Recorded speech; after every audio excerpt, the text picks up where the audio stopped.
আসসালামু আলাইকুম। আমি এখন বানাবো অসম্ভব মজার একটা আমের টক। এটার নাম হচ্ছে চুকাসান। কাঁচা আম আর মিষ্টি আলু দিয়ে এত সহজে এত মজার একটা আইটেম তৈরি করা যায়, না খাইলে বুঝবেন না। খুবই রিফ্রেশিং একটা জিনিস। আসেন থেকে শুরু করা যাক। আমি 3টা মিষ্টি আলু ভালো মতো ধুয়ে ছিলে নিব। মিষ্টি আলুগুলো ধুয়ে ছিলে কেটে নিয়েছি ছোটো ছোটো করে। এখানে 4টা কাঁচামরিচ দিচ্ছি, এখানে 2টা টমেটো আমি ফালি করে নিছি, আর 2টা কাঁচা আম। এর সাথে দিয়ে দিব 4 কোয়া রসুন, আমি থেতলাই নিছি, একদম থেতলাই নিছি, একদম কুতা দিয়ে। স্বাদ মতো মরিচের গুঁড়া প্রায় 2 চা চামচের মতো দিলাম। 1 চা চামচ হলুদের গুঁড়া, স্বাদ মতো লবণ, আর কিছু পানি দিয়ে আমি এটাকে সিদ্ধ করে নিব। পানিটা খুব বেশি দিব না, যাতে সিদ্ধ হওয়ার পরে পানিটা কমে যায়, সে অনুযায়ী দিব। জাস্ট ডুবে থাকার মতো কিংবা মাখা মাখা উপর পর্যন্ত এরকম পানি দিলাম। এখন এটাকে আমি ঢেকে জাল দিব, এইগুলা সব সিদ্ধ হওয়া পর্যন্ত।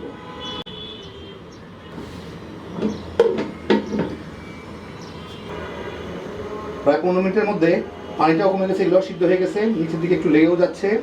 এখন আমি এর মধ্যে পর্যাপ্ত পরিমাণ পানি দিয়ে দিব, আমি যেরকম চাই, একটু ঝোল ঝোল।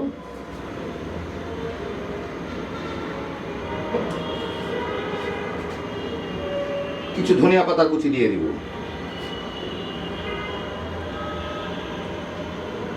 দিয়ে এটাকে মিনিট খানেক জাল দিয়ে নিব, ধনিয়া পাতা ফ্লেভারটা চলে আসা পর্যন্ত, তাইলে আমার হয়ে যাবে। দেখে দিই, জলদি বলক এসে যাবে। মিনিট খানেকের মধ্যেই এটা ফুটে উঠছে। আমি এখন চুলাটা বন্ধ করে দিই, দিয়ে আপনাদের একটু বেড়ে দেখাচ্ছি।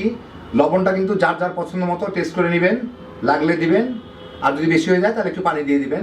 হয়ে গেল। এটা কিন্তু একটু ঝোলঝোলই হয়, কোনো অসুবিধা নাই, যার যার পছন্দ মতো বাড়ায় কমায় নিয়েন। তো এই দেখেন, হয়ে গেল আমার দারুণ মজার আমের টক চুকাসান। খুবই সহজ রান্না, কিন্তু খাইতে যে কি মজা একবার বানালেই বুঝবেন। এইটা যেমন ভাতের সাথে খাইতে পারবেন, তেমনি স্যুপ হিসাবেও কিন্তু তামা তামা করে খাই ফেলাইতে পারবেন। বাচ্চা বড় সবাই খুব পছন্দ করবেন।